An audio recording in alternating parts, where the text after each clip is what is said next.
আশা করছি সবাই ভালো আছেন। আজকে আমরা জানব বাংলাদেশ আর্মির অ্যান্টি ট্যাঙ্ক গাইডেড মিসাইল সম্পর্কে। অ্যান্টি ট্যাঙ্ক গাইডেড মিসাইল হলো heavily armoured military combat vehicles বা ভারী প্রতিরক্ষা ব্যবস্থাযুক্ত সামরিক যুদ্ধযান যেমন tank, APC, infantry fighting vehicles, armoured combat vehicles ইত্যাদি বিধ্বংসী এক ধরনের মিসাইল বা প্রজেক্টাইল যা লেজার গাইডেন্স, ওয়্যার গাইডেন্স সিস্টেমের দ্বারা নিয়ন্ত্রিত হয়। এটিজিএম এর বর্তমানে থার্ড জেনারেশন চলছে।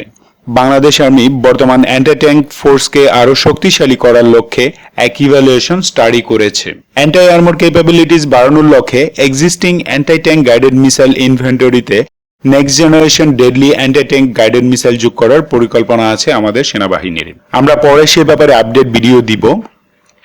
এখানে এক্সিস্টিং মিসাইলগুলো এবং এগুলোর যুদ্ধ সক্ষমতা সম্পর্কে বিস্তারিত দেখানো হবে।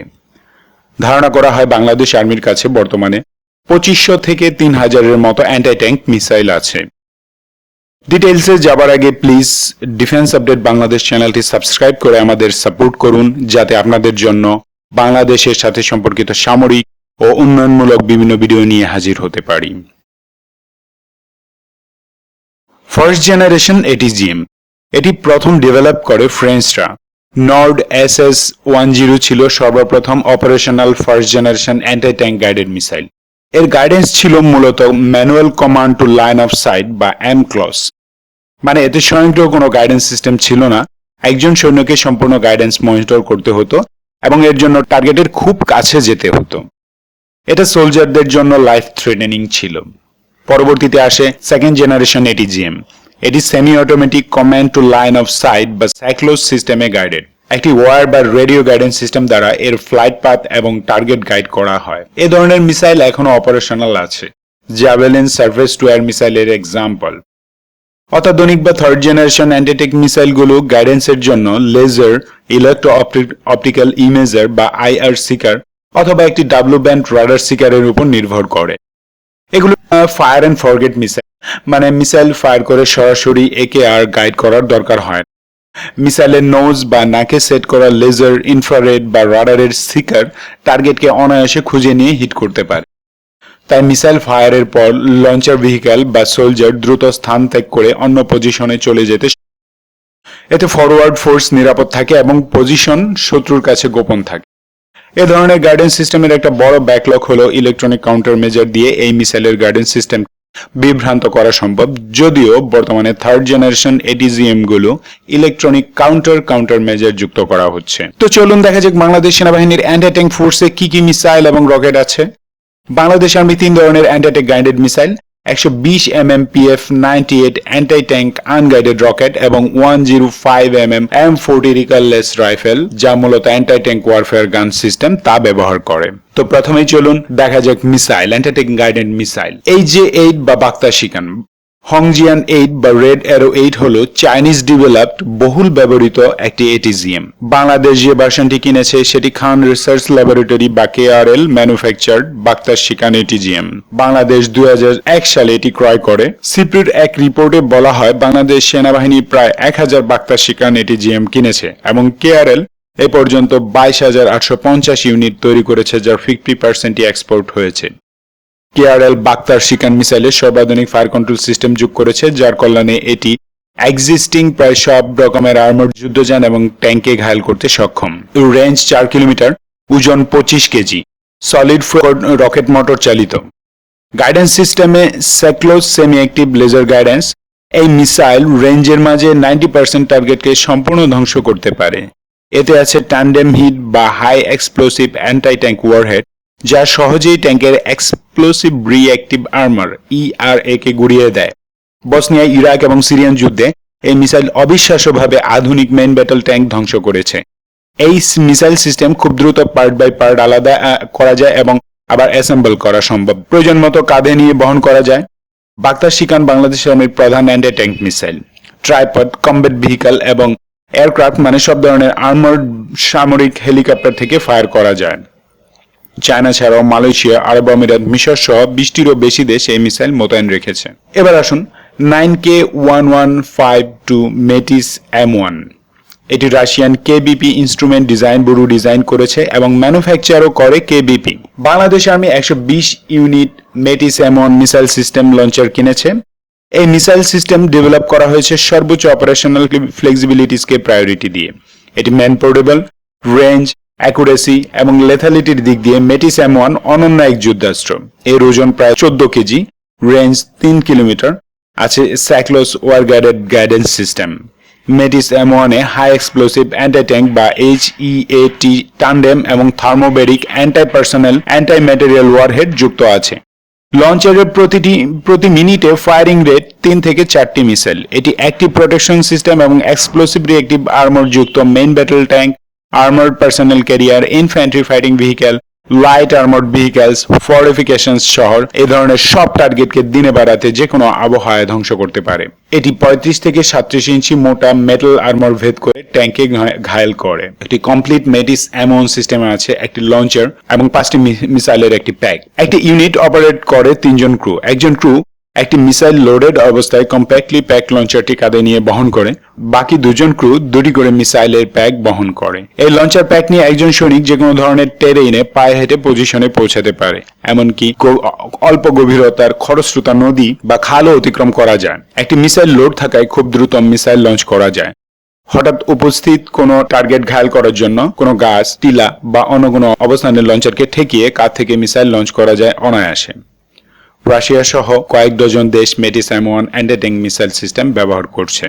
2006 সালে লেবানন ইসরায়েল যুদ্ধে হিজবুল্লাহ এই মেটিস M মিসাইল দিয়ে ইসরায়েলি অত্যাধুনিক মেরকাভা ট্যাঙ্ক ধ্বংস করেছে অত্যন্ত সফলভাবে, যার জন্য পরবর্তীতে ইসরায়েলিরা মস্কো গিয়ে রাশিয়াকে অনুরোধ করে তারা যেন লেবাননের কাছে এই মিসাইল আর বিক্রি না করে। সিরিয়া যুদ্ধেও সন্ত্রাসীরা সিরিয়ান আরব আর্মির বেশ কয়েকটি T-72 ট্যাঙ্ক ধ্বংস করে এই মিসাইল দিয়ে। এবার চলুন দেখা যাক 9M133 cornet E ATGM। Bangladesh army 2013 সালে বিশাল সংখ্যক Russian cornet E anti tank guided missile order করে, যেগুলো 2014 সাল নাগাদ সরবরাহ করা হয়। সঠিক সংখ্যা পাবলিকলি প্রকাশ করা হয়নি। এটি ডিজাইন করেছে কেবিপি ইনস্ট্রুমেন্ট ডিজাইন ব্যুরো এবং ম্যানুফ্যাকচার করে ডেকটিওরে প্ল্যান্ট। এটি একটি অত্যাধুনিক ATGM যার মিসাইলের ট্র্যাজেক্টরি স্পাইরাল বা পেঁচানো। এটির ফ্লাইট পাথ হচ্ছে সরল রেখায় না, পেঁচানো। Kornet E anti tank missile system design করা হয়েছে যে কোনো আবহাওয়ায় দিনে বা রাতে এক্সিস্টিং এবং ফিউচারের এক্সপ্লোসিভ রিঅ্যাক্টিভ আর্মার যুক্ত যে কোনো ট্যাঙ্ক, লাইটলি আর্মার্ড ভেহিক্যালস, ফোর্টিফিকেশন বা কংক্রিটের দেয়াল ঘেরা সীমান্ত ঘাঁটি এবং নিচু দিয়ে উড়া এয়ারক্রাফট যেমন হেলিকপ্টার বা ড্রোনকে শত্রুর ইলেকট্রনিক এবং রাডার জ্যামিং এনভায়রনমেন্টেও যাতে অনায়াসে ঘায়েল করা সম্ভব হয় এমন করে। পোর্টেবল ভার্সনটি 2 জন ক্রু দ্বারা পরিবহন, পরিচালনা এবং ফায়ার করা যায়। একজন দক্ষ সোলজার এই মিসাইল ফায়ারিং পজিশনের সেটআপ, প্রিপারেশন এবং ফার্স্ট মিসাইল ফায়ার করতে মাত্র 1 মিনিট সময় নেয়। কর্নেট E মিসাইল সিস্টেমটি ইনফ্যান্ট্রি পোর্টেবল ভার্সন ছাড়াও অধিকাংশ যুদ্ধযান এবং ওয়েপন সিস্টেমে আপগ্রেড প্যাকেজ বা নিউ ওয়েপন সিস্টেম হিসেবে যুক্ত করা যায়, যেটি বাংলাদেশের জন্য একটি বাড়তি সুবিধা। বাংলাদেশ সেনাবাহিনী প্রয়োজন মতো কর্নেট E মিসাইল সিস্টেমকে অপারেশনাল BTR-80 এবং নতুন BTR-82 APC গুলোতে সংযোজিত করে নিতে পারবে। 1998 সাল থেকে এটি রাশিয়ান আর্মিতে মোতায়েন আছে। লঞ্চার সহ এর ওজন 29 কেজি। প্রায় 5 কেজি ওজনের টান্ডেম হিট এবং থার্মোবেরিক ওয়ারহেড আছে, যা 1000 থেকে 1300 mm রোল্ড হোমোজেনাস আর্মার এবং এক্সপ্লোসিভ রিঅ্যাক্টিভ আর্মার ভেদ করে যে কোনো মেইন ব্যাটল ট্যাঙ্কে সম্পূর্ণ ধ্বংস করে দিতে সক্ষম। এটি মূলত heavy anti tank guided missile. Kornet E-তে আছে SACLOS laser beam riding guidance system এবং একটি সলিড ফুয়েল রকেট মোটর চালিত। কর্নেট EM এর অ্যান্টি ট্যাঙ্ক রেঞ্জ 8 কিলোমিটার এবং থার্মোবেরিক রেঞ্জ 10 কিলোমিটার। এর সার্কুলার এরর প্রবাবিলিটি 5 মিটার, মানে টার্গেটেড পিন পয়েন্ট থেকে চারদিকে গোলাকার 5 মিটার ব্যাসার্ধের ভিতর এটি আঘাত করবে। এটি স্যালভো মোডে ফায়ার করা যায়, মানে পরপর 2টি বা 3টি মিসাইল লঞ্চ করা হয় একটি টার্গেটকে উদ্দেশ্য করে, যেন হেভি আর্মার যুক্ত ট্যাঙ্কে পুরোপুরি ধ্বংস করা যায়। ইন্ডিভিজুয়াল বা কমব্যাট ভেহিক্যালস অথবা cornet T, cornet D, boomerang BM launcher থেকে এটি লঞ্চ করা যায়। ডেকটিওরে প্ল্যান্ট এ পর্যন্ত 35,000 কর্নেট মিসাইল তৈরি করেছে, যার বেশিরভাগই রাশিয়ান আর্মি মোতায়েন রেখেছে। কর্নেট E আধুনিক ট্যাঙ্কের জন্য এক আতঙ্কের নাম। বাংলাদেশ সেনাবাহিনী এই মিসাইলের সংখ্যা উল্লেখ করেনি বা কোথাও প্রকাশ করেনি এখনো। বাংলাদেশ আর্মির এ ধরনের হেভি অ্যান্টি ট্যাঙ্ক মিসাইল আরো বেশি পরিমাণে কেনা উচিত। এই অন্যতম সেরা একটি ATGM। এখন চলুন দেখা যায় PF-90। PF-90 হচ্ছে 120 mm unguided anti-tank rocket system, যে চাইনিজ নরিনকো বা নর্থ ইন্ডাস্ট্রিজ কর্পোরেশন ডেভেলপ করেছে। এটি রিকয়েললেস। 1999 সালে চায়না প্রথম এটি টেস্ট করে। পশ্চিমা সামরিক কোম্পানিগুলোর এরকম আধুনিক কোনো অ্যান্টি-ট্যাঙ্ক রকেট সিস্টেম এখন আর নেই। PF-98 সম্পর্কে যদিও খুব কম তথ্য জানা যায়, তথাপি অ্যাভেলেবল ইনফরমেশনগুলো আমরা এখানে দিচ্ছি। এর লঞ্চ টিউবটি হাই টেম্পার্ড ফাইবার গ্লাসে তৈরি, যা 120 mm রাউন্ডগুলো ফায়ার করে। সব মিলিয়ে এর ওজন 10 কেজি এবং এজন্য এটি সহজেই কাঁধে বহন করা যায়। প্রয়োজন বুঝে একজন বা দুজন ক্রু এটি অপারেট করতে লাগে।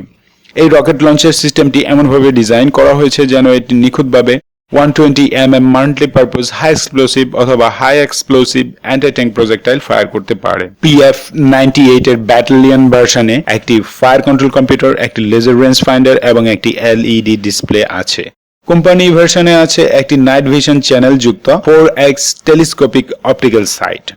টার্গেট অ্যাকুইজিশনের পর রকেট ফায়ার করতে এর সময় লাগে মাত্র 10 সেকেন্ড। এর ওয়ারহেড হাই এক্সপ্লোসিভ এবং high explosive anti tank. Normal target range 1.8 kilometre থেকে 2 কিলোমিটার এবং অ্যান্টি-ট্যাঙ্ক রাউন্ডের সর্বোচ্চ রেঞ্জ 1 কিলোমিটার। PF-98 এর মাল্টিপারপাস হাই এক্সপ্লোসিভ রাউন্ড একটি মারাত্মক অস্ত্র। এতে 120টি স্টিল বল এবং অন্যান্য ইনসেন্ডিয়ারি ম্যাটেরিয়াল থাকে, যা শত্রুর ইনফ্যান্ট্রির জন্য বিভীষিকার সৃষ্টি করে। এই স্টিল বল এবং ইনসেন্ডিয়ারি গুলো চারদিকে ছড়িয়ে পড়ে আর্মার্ড ভেহিকল এবং ট্যাঙ্কের ভিতরে আশেপাশে থাকা পার্সোনালদের জন্য প্রাণঘাতী। এই অ্যামুনিশন 55 ডিগ্রি অ্যাঙ্গেল অব অ্যাটাকে 400 mm আর্মার ভেদ করে। অ্যান্টি-ট্যাঙ্ক রাউন্ডটি 90 ডিগ্রি অ্যাঙ্গেল অব অ্যাটাকে 800 mm রোলড হোমোজেনাস আর্মার অনায়াসে ভেদ করে সেকেন্ডারি এক্সপ্লোসিভ মেইন ব্যাটল ট্যাঙ্কের ভিতরে বিস্ফোরিত করে। বাংলাদেশ আর্মি কত সংখ্যক এই অ্যান্টি-ট্যাঙ্ক রকেট সিস্টেম কিনেছে তার সঠিক কোনো তথ্য যদিও জানা যায়নি, তথাপি আন্তর্জাতিক সামরিক বিশেষজ্ঞদের ধারণা সংখ্যাটা বেশ বড়ই হবে। এই অস্ত্র শুধু ট্যাঙ্ক নয়, অন্যান্য শত্রু লক্ষ্যে নির্ভুল আঘাত হানতে সক্ষম। M40 recoilless rifle.